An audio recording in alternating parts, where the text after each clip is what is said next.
بسم اللہ الرحمن الرحیم۔ حضرت ابن سیرین رحمۃ اللہ علیہ نے فرمایا ہے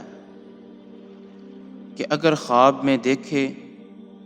کہ پہاڑی بکری یا گائے یا زیبرا وغیرہ کا شکار کرتا ہے اور گوشت کھاتا ہے تو یہ سب بہتری پر دلیل ہے، اور اگر دیکھے کہ اس نے شکار کو گرایا ہے تو دلیل ہے کہ مال غنیمت یعنی لوٹ کا مال پائے گا۔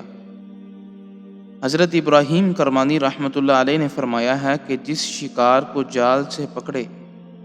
یا گڑھے سے پکڑے تو دلیل ہے کہ نقصان ہوگا، اور بعض اہل تعبیر نے بیان کیا ہے کہ خواب میں شکاری اپنے معاش اور روزی کو تلاش کرنے والا ہے۔